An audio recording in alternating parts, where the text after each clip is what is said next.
Are we recording? Yeah, everything's live. Oh. Yeah. Well, not live, but we are live. Oh, okay. Welcome to the Morning Ramble. Mm-hmm. I am Matt. I'm Eric. Hi.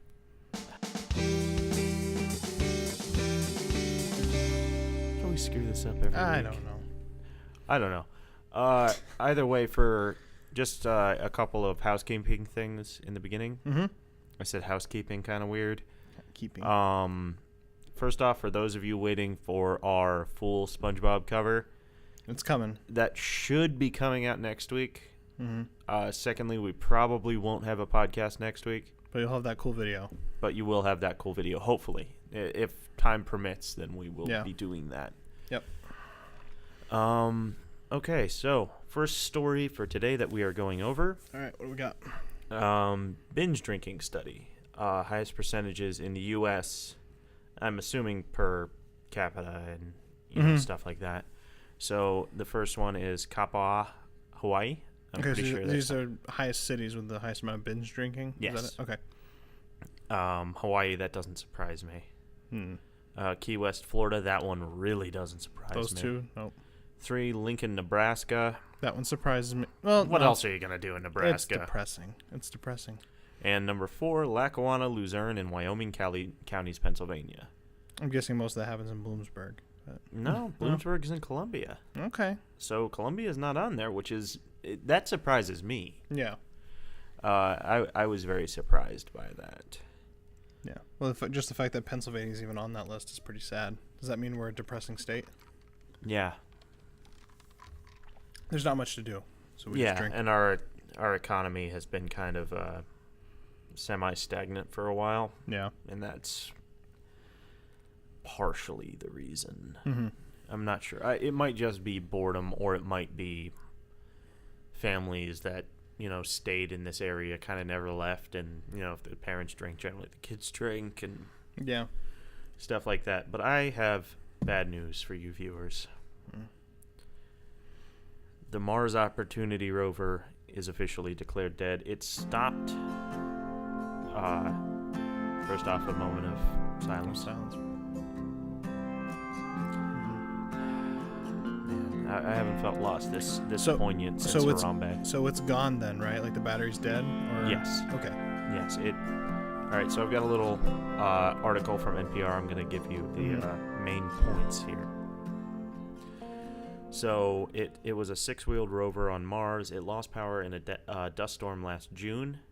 Now, that's not the first time that it's lost power. Okay. There have been times where it went into a shady area, and then after a while... It regained signal. Signal. Now, it is solar-powered, and there's a lot of dust on Mars, which is why Opportunity was basically sent there for a 3-month mission. It's been there for almost 15 years. Wow. So this was sent then back in 2004. Yes. Okay. All right. So it remains silent with a sense of deep appreciation and gratitude. This is from Thomas Zerbuchin. I declare the Opportunity mission is complete. Plucky robot operated on the Red Planet for more than 14 years, an astonishing achievement given the mission was supposed to last only 90 days. The rover drove more than 25 miles and returned thousands of pictures and changed the way scientists think about Mars. Landing day in January 2004, scientists were positively giddy when they first saw the first pictures of Opportunity after touching down at Meridiani Planum.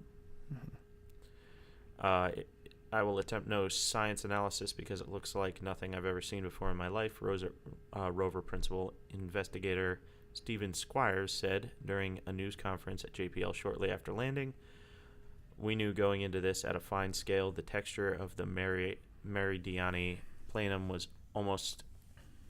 unlike almost anything else on Mars as we expected. So they purposely landed it there. Yeah. Now, is this the only rover that we've ever sent, that NASA's ever sent? I thought we've sent multiple. Last year, or was it 2 years ago? I think it was 2016. Yeah. Curiosity landed. Okay. And who makes these names up? Curiosity is still is still going. Well, we need to send another one to replace the battery or something. But there were actually two. There were two Rovers that went at the same time. Well, roughly the same time. Yeah. They were Spirit and Opportunity. They were launched in 2003 and arrived on sites in Mars in January 2004. So Spirit died years and years ago. Okay. And Opportunity has been just doing that science up there for damn near 15 years. Mm-hmm. He will be missed. Curiosity's still up there, and I'm sure they're going to send another one. Yeah. Well, it's fascinating. Yeah. Mars is a fascinating planet. Mm-hmm. And this isn't a sad day when it comes to science. Yeah. Because when you think about it, just the fact that we were able to get a rover up there to last 15 years, that's pretty crazy. Yeah, and it went well over and beyond. It's like if your 92 Cavalier is still up and running, just feel grateful that it's still up and running. So, moving right along here. Yep. You may recall an earlier podcast last season, we had a basic full podcast on Nike and Kaepernick. Yeah. And I kept mispronouncing his name. I will try very hard not to mispronounce his name this time. And if you don't know what's going on with Nike and Kaepernick, I'll put a link below to our little video with Nike. But I'm pretty sure everyone knows what was going on with Nike. Yeah. So in September, and I hate getting articles off of BuzzFeed, but this is an article off of BuzzFeed. It is accurate. I've double-checked. A sports store is going out of business after its owner boycotted Nike over its Kaepernick campaign. In September, Primetime Sports in Chicago got rid of everything Nike. 5 months later, everything in the store is 40% off. Yeah, that just probably has to do with the location and the demographic. Let's go through. Okay. Sports store in Colorado is going out of business after its owner decided to boycott Nike products to protest the company's advertising partnership with former NFL quarterback Colin Kaepernick.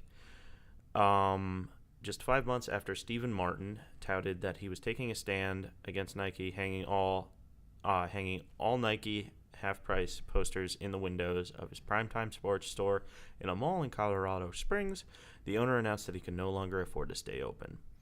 And this is the original post for him. It says, still choosing to stand, all Nike, half price, just doing it. Very funny. Smart. I love this. No. I love this story. So on September 5th, Martin told Fox 21 News that Nike was a large chunk of his business and he probably wouldn't be able to keep the doors open. So he knew. So he knew that once he knew that once he did it, that he would probably not do it. The owner said, "I really doubt that I can survive without Nike." Now posters are plastered across Primetime Sports windows stating in bold letters, "Store closing, 40% off everything. Thank you for 21 mostly good years." He wrote on Facebook, asking those who supported him for the Nike boycott to now help me liquidate. Please do your Facebook thing and let everyone know as soon as possible. Yeah. Well, this is a lot of people just don't care about these different things. Like, I mean, how many people do you think are boycotting Gillette now because of that ad? You know, I think a lot of these boycotts only last like a month. Yeah. Until they're like, "Ah, man, this place here only has Gillette razors and I need to shave." Well, technically, when I went out to buy shaving cream and I chose, is it Nivea? Nivea, that brand? I thought that was a woman-only brand. Nope, they make men's stuff. Really? And it was the same price as the Gillette. And I'm just like, yeah, I'm just going to try them out. So take that, Gillette. How was it? It's not bad. It's the same. It's just soap, It's basically. just all that helps you shave. So Martin, the guy who did this, as much as I hate to admit it, perhaps there are more Brandon Marshall and Colin Kaepernick supporters out there than I realized. Well, you said this was in Chicago, right? Colorado. Oh, Colorado. Oh, okay. Yeah, that's weird. But now, it also goes on in the article, I didn't save this part, that he is helping his employees find new stores. But I think the main thing to take away from this is... Well, how did he do it, though? That's my question. Because did he just take out Nike and, like, what was the brands he was selling? Because, like, did he have Under Armour? Did he have Adidas? Did he have Reebok? He did a sale on Nike. So he literally said, everything Nike, 50% off, which is not a boycott. No. That's just You're basically... losing revenue. I don't understand why you would do that. I don't get that. But that's not the point. Yeah. This guy believed in something. Yeah. Even if it meant losing everything. Yep. And he followed Kaepernick's advice. I love it. I absolutely love it. Now, I don't love the fact that this store's closing and that people are losing their jobs. That sucks. Yeah. But you got to keep that in mind. If you're going to pull Nike off your shelves, put something else on it first. Yeah. You don't just give away stuff. I mean, Under Armour is just as popular. But speaking on Kaepernick, too, I saw just recently on the NFL Players Association's page, I guess there's something about Kaepernick and one of the other guys who kneeled. They, like, did a settlement with the NFL, and, like, they didn't have the amount, but it was somewhere upwards of, like, $80 million for Kaepernick. Yeah. Really? Like, paid out. So let's just say I don't think Kaepernick really sacrificed too much. I mean, the guy did play in a Super Bowl, and now he's getting millions of dollars in endorsements from Nike and the NFL Players Association. So, hey, good for him. I mean, it's not like he's suffering. Good for Copernicus. Kaepernick. Also, on a personal note, something that I'm very excited about. Mm-hmm. One of my favorite bands is Gym Class Heroes. I know that's a little weird. That's a little weird. Probably not something you'd expect from me, but literally, I heard that and I thought of Adam Levine and Stereo Hearts. I love Gym Class Heroes. They haven't come out with an album since 2012. They're in the studio. Uh-oh. It's gonna happen. I don't follow them at all. So. It's a personal note. I just hear Adam Levine singing. My heart's a stereo. It's a good song. Anyway, Eric, right. You had some stuff? All right, yeah, let's go to Candidate Watch. We got some updates, some additions. So we have our first dropout, so we'll talk about that first. The first person to drop out is Richard Ojeda. He was the one from West Virginia. He dropped out on the 25th of January. I must have missed it. Really, who cares? I mean, we didn't think he was going to go far anyway, so I don't even know why he bothered announcing. A couple announcements. One that I missed, this is Andrew Yang. He announced last month. I missed him. I guess he's, I don't know if he was a business owner or something. I didn't read too much into him, but he's running. And then this one was the interesting one. Marianne Williamson was Oprah's spiritual advisor, and she's going to be running for president. What does that subtitle say? So this says here, the self-proclaimed bitch for God, end quote, wants us to look more closely at who we are. So she's running, and if you go on her page, on her website, and I'll put a screenshot up, she has like this artistic drawing of herself, like a painting almost. It should be interesting if she continues into hopefully she'll continue into the debates if she lasts long enough. But so she is running, and then we have one announcement this past week, someone who I actually like, Bill Weld. Now, if you don't know who Bill Weld is, yes, Weld. So he announced, what was it? He ran with Gary Johnson on a Libertarian ticket, and I remember the whole time every Libertarian was just like, Bill Weld should be the main name on that ticket, but instead it was Gary Johnson. So Bill Weld, he didn't technically announce. He did that whole, I am launching an exploratory committee. So he launched that. We'll see. I don't know.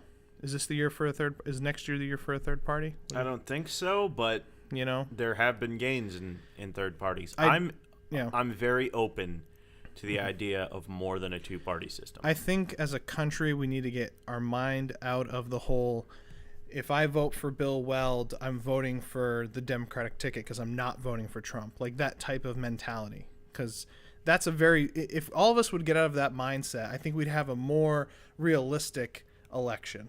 You know, right? Because a lot of people I saw, like in the 2016 election, were just like, "Oh, I want to vote for the Green Party," And they're like, well, then you're voting for Trump because you're not voting for Hillary. There was that mentality. And same thing on Trump's side. If you're voting for Gary Johnson, well, guess what? Now you're not. You're voting for Hillary Clinton because you're not voting for Trump. The entire idea with voting third party was basically you're throwing your vote away. Yeah, and if we would get out of that mentality, and if everyone who wanted to vote for a third party actually did it, we might see some real numbers. Yeah, and if you see more numbers, then the confidence builds up. Yeah, and the then confidence builds up, and then you start doing it. This country is not going to change from a two-party system until people start. Do you want to know where I think it needs to start? It needs to start on the debate stage. We need to stop having just the two parties owning that stage when it comes to the generals. We need to have those two. We need to invite the Libertarian Party and whatever party's running. Now, I think there should be some stipulations with some support. You can't just have some random person up there that are like independent or whatever. But I think that we should have more than two people up there on the debate stage so that they get some traction. So, but yeah, that's all the changes in Candidate Watch. We're keeping an eye out. There's a lot of talk with Booker. Mm-hmm. He's a vegan, I guess. I didn't know that. Really? Yep, he's a vegan. Good for him. Yeah. No Spartacus there. Spartacus is not a vegan. So, that's all we got. No, it's not. Correction from a couple weeks ago when we mentioned Mr. Buttigieg. Oh, Buttigieg. We forgot. His name is apparently pronounced Buttigieg. I don't like it. I'm still going to call him Buttigieg. He seems like a really cool guy. He does. I saw him. I followed him on Twitter for a little bit, and I saw he was like debating a little bit with Ben Shapiro, and he's a little bit more out there on social media. So he seems like a good candidate. I just don't think he has the traction to get above some of these Democratic senators. Most likely not, but hey, Mr. B, Buttigieg. If you want to be on the podcast, drop us a line. We have a lot of supporters here. Come to Pennsylvania for no good reason. No money, no housing. Yeah, no come hang out in our basement and just talk to us. We'll give you a platform to talk. A very small platform to our dozens of viewers. Yeah, come on, Mr. B. Mr. B. Is he? How old is he? Is he like 36 or something? Like he's really young. He's like quite young. Yeah. Just over the threshold to run for president. I think. He would be. So. I think he is 37, so he would be the youngest if he were ever elected, which does seem unlikely. Yeah. No. But weirder things have happened. Mm-hmm. Yep. So, have a good day. See you next week or not. Not next week. There's a song coming. SpongeBob next week. SpongeBob next week.